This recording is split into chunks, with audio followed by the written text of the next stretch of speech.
Halo teman muda, kembali lagi atau selamat datang di Binsa, Bincang Santai bersama Fakultas Hukum. Asik. Dan sebenarnya ini adalah presentasi, tapi izinkan kami untuk kreatif untuk dosen pengampu. Dan kebetulan ini diskusi, tentunya saya tidak sendiri, saya bersama Roslin, Maya, Penina, Rahel, dan Ronald. Halo. Hai, Apa kabar hari ini? luar biasa. Asik. Fantastis. Tapi, yo teman-teman, topik kita hari ini adalah hak atas tanah dan pendaftaran. Kalau boleh saya tahu apa sih pengertian dari hak atas tanah? Siapa yang bisa jelaskan? Oke, pendaftaran atas tanah itu adalah proses. Kasih keras-keras kok suaranya, Mon. Siap, bos. Ayo. Pendaftaran tanah adalah proses yang dilakukan secara resmi oleh pemerintah, dan ini adalah salah satu proses yang diakui secara hukum. Diakui secara hukum. Siap, diakui secara hukum, dan ini adalah salah satu cara untuk kita sebagai masyarakat, khususnya masyarakat yang awam, yang kurang paham tentang hukum, kita bisa secepatnya menguruskan pendaftaran hak atas tanah kita di lembaga pertanahan, supaya tanah kita itu terjamin secara hukum. Oh, ada kepastian hukum. Iya, betul sekali, bosku. Dan kalau boleh tahu undang-undangnya itu, dasar hukumnya itu? Dasar hukumnya itu adalah ada di Undang-Undang Nomor 10 Tahun 1961, Undang-Undang Pokok Agraria.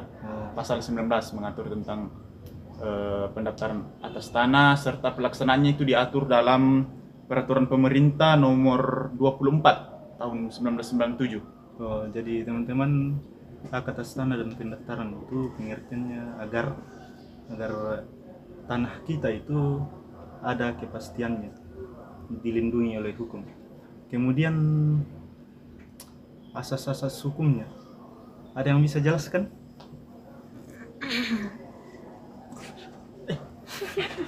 Ketawa. Jadi asas pendaftaran tanah itu menurut UU PA ada 5 asas. Jadi asas yang pertama ada asas sederhana. Asas ini dimaksudkan agar ketentuan-ketentuan pokok maupun prosedurnya dapat dengan mudah dipahami oleh pihak-pihak yang berkepentingan, terutama hak atas tanah. Terus yang kedua ada yang pertama tadi asas sederhana. Asas sederhana. Ya. Terus yang kedua ada asas aman. Asas aman dimaksudkan untuk menunjukkan bahwa pendaftaran tanah diselenggarakan secara teliti dan cermat, sehingga hasilnya dapat memberikan jaminan kepuasan hukum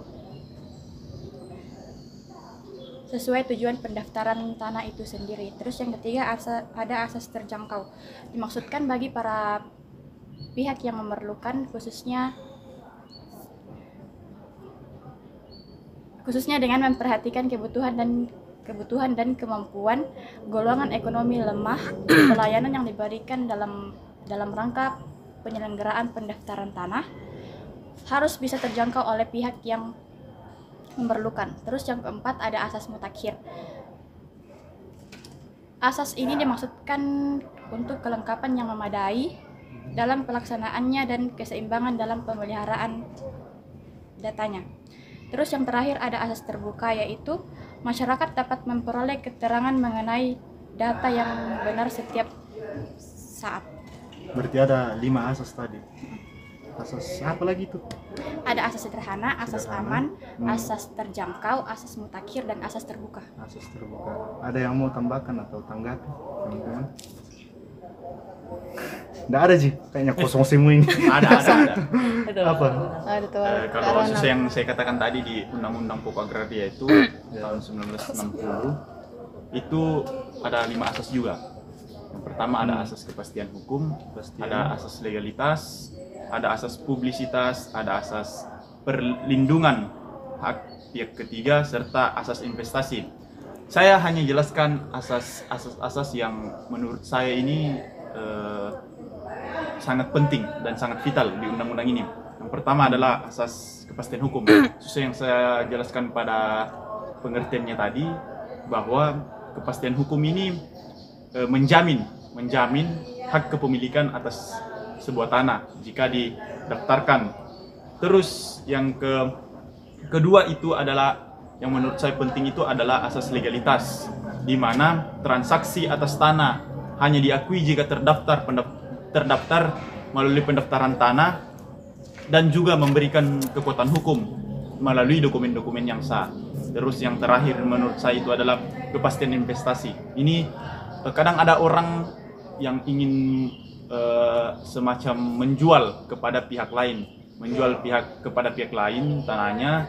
Terus kadang orang menjual namun tidak memiliki sertifikat. Nah, ini yang bahaya, yang ini menjadi kasus ya, biasanya. yang kadang menjadi kasus kalau menjual tanah terus dia tidak memiliki sertifikat. Nah, di sini asas investasi mendorong investasi dalam sektor pertanahan dengan memberikan kepastian hukum. Lagi-lagi kepastian hukum, memberikan kepastian hukum. Jadi betapa pentingnya untuk mendaftarkan tanah itu menurut saya memang sangat penting. Jangan sampai kita beranggapan kalau tanah ini milik nenek moyang, tanah ini milik siapa, terus kita masa bodoh terhadap sertifikat apa segala macam. Berarti pakai lagi asas pokoknya. Iya, Pokoknya betul sekali. tanahku itu kurang ngajar. Oke, lanjut. Silakan. Tapi ngomong tadi, kenapa beda dengan yang dijelaskan Maya tadi? Ya, karena ini berasal dari Undang-Undang Pokok Agraria. Pokok Ya, Agraria. betul sekali. Dari Undang-Undang 1960. Nomor 5 tahun 1960. Oke, bagaimana teman? Jelas? Jelas sekali guys. Kalau tadi yo, lanjut ke mau tahu yang namanya tujuan atas pendaftaran tanah. Kenapa sih kita harus mendaftarkan tanah? Tujuan pendaftaran tanah itu untuk menjamin kepastian dan perlindungan hukum bagi pemegang hak atas tanah, serta dengan mudah membuktikan bahwa yang memegang sertifikat itulah yang berhak atas suatu bidang tanah tertentu melalui pemberian dari hak atas tanah. Berarti tujuannya itu orang yang berhak lah. Maksudnya biar dapat kepastian hukum. Iya, Siapa lagi-lagi. yang dapat kepastian hukum, dia berhak atas tanah itu. hukum. Ya. Oke. Dan di sini juga saya akan menjelaskan makna dari kepastian hukum dalam kegiatan pendaftaran tanah. Ada kepastian hukum mengenai orang dan badan hukum sebagai pemegang hak, dan ada kepastian hukum mengenai lokasi, batas dan luas suatu bidang tanah, dan yang ketiga kepastian hukum mengenai haknya. Masih ada?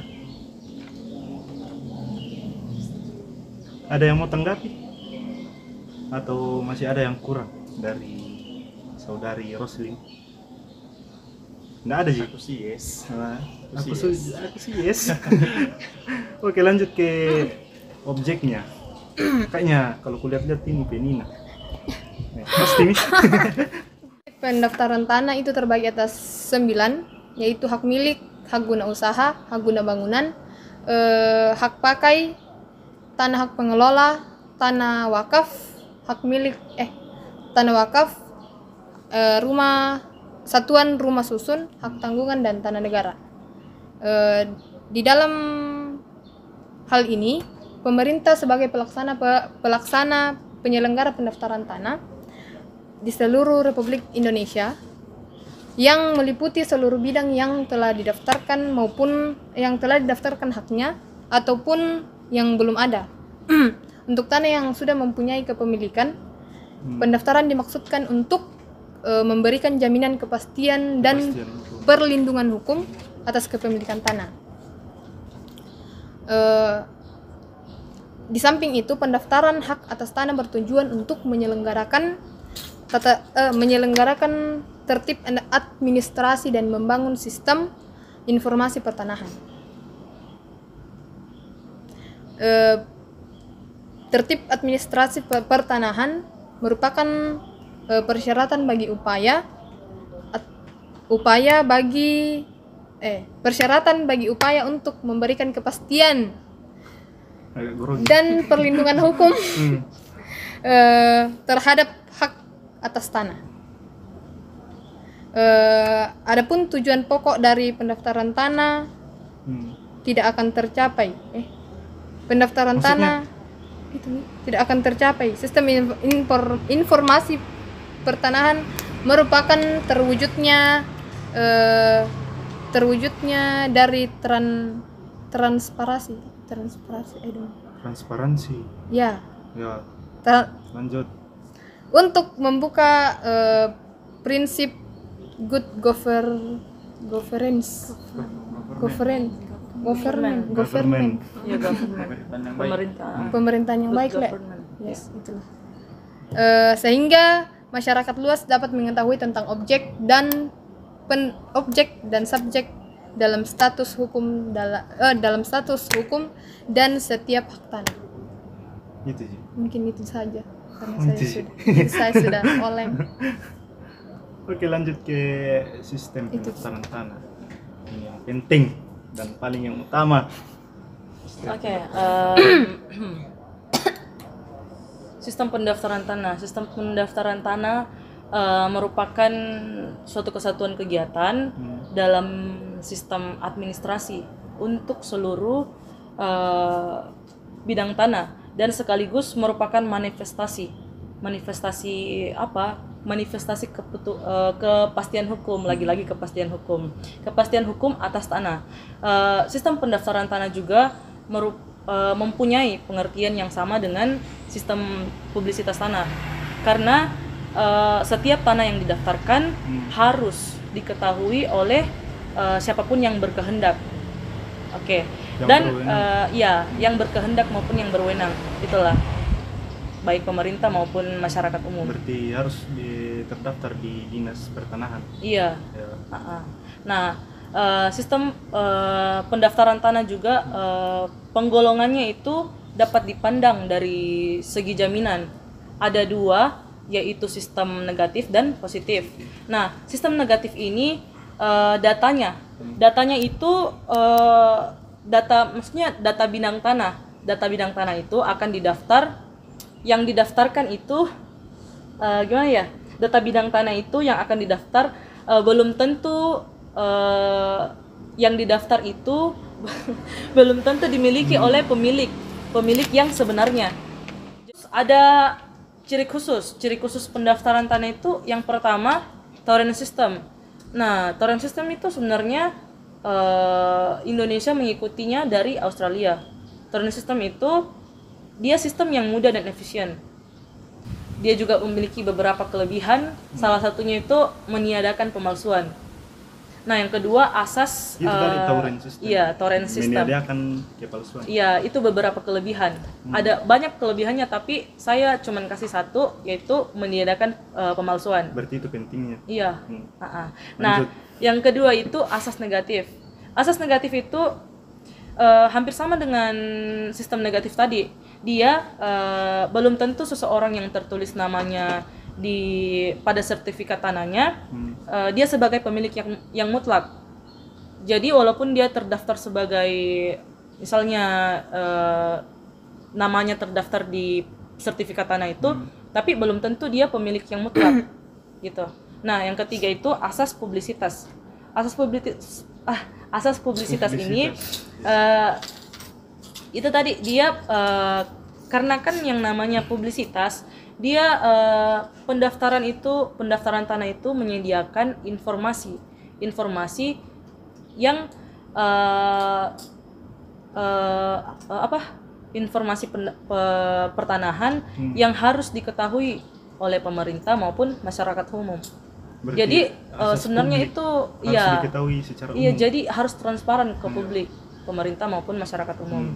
Nah, yang kelima itu yang keempat, asas spesialis. Dia himpunannya itu ke desa. Jadi kayak misalnya kita punya tanah di desa itu belum tentu kita tahu di mana wilayahnya gitu. Jadi asas spesialis ini himpunannya ke desa. Nah, dia kasih tahu jalan, nomornya agar kita Gampang tahu gitu. persis ya, lebih rinci lagi alamatnya kita di mana itu pendaftaran tanah. Nah, yang kelima ini asas Rechtscadaster. Nah, itu yang saya belum mengerti.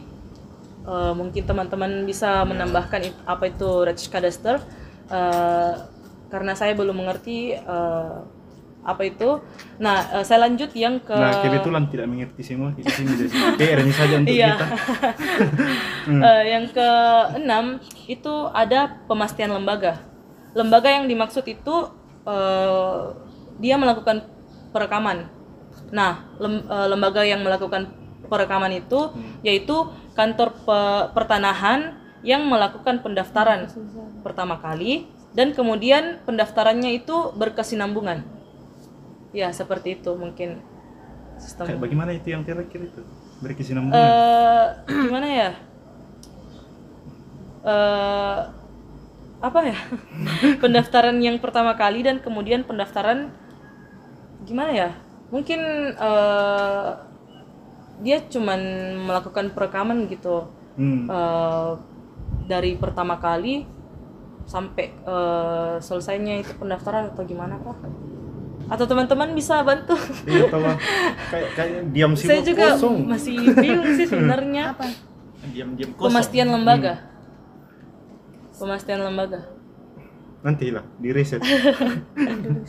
Oke, yang terakhir itu apa? Prosedur. Ya, Prosedur pendaftaran tanah. Ini penting sih karena bagaimanapun banyak sengketa yang ada di Tanah Toraja, khususnya kampung kami. Kampung Toraja. Kampung Toraja. Banyak itu yang baku parang gara-gara tanahnya. Nah, bagaimana prosedurnya biar aman dan dapat kepastian hukum? Oke, yang pertama itu persiapan dokumen. Pemohon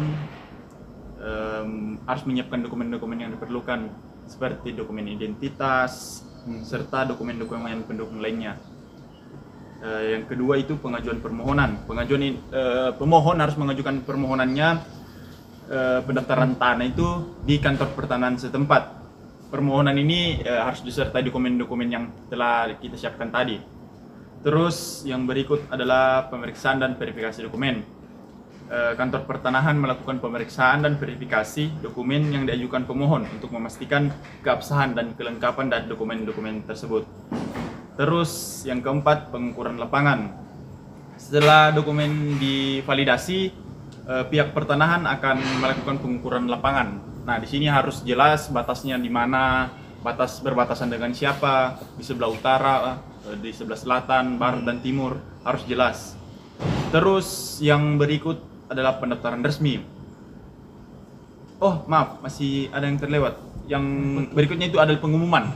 Nah, di sini pihak kantor pertanahan akan mengumumkan, dan terus masyarakat bisa memberikan masukan ataupun memberikan keberatan jika ada yang keberatan dengan batas-batas tanah dari orang yang ingin mendaftarkan tanahnya di kantor pertanahan. Terus yang keenam itu pendaftaran resmi. Jika tidak ada keberatan yang muncul atau keberatan tersebut dapat diselesaikan, proses pendaftaran tanah secara resmi dilakukan di kantor pertanahan. Sertifikat hak atas tanah baru kemudian dikeluarkan kepada pemohon. Terus ini yang kadang dilupakan, yaitu pembaruan dan perubahan. Jika ada penambahan tanah, kita harus memperbarui sertifikat tanah agar di kemudian hari tidak terjadi masalah tentang sengketa penyerobotan tanah lah, seperti itu. Terus seluruh proses ini diatur dalam Undang-Undang Pokok Agraria Nomor 5 Tahun 1960. Berarti ada berapa proses tadi? Ada 7. 7 proses. Ada 6. Yang ke-7 itu adalah pembaruan dan perubahan jika terjadi perubahan di tanah tersebut. Contohnya ada penambahan. Ya, penambahan lahan atau penggabungan di samping batas wilayah tanah tersebut.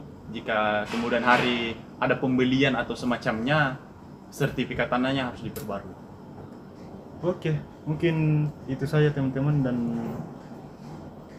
bagi kalian terima kasih sudah men-share ilmu Siap, dan bosku. Walaupun pengetahuan. dibaca.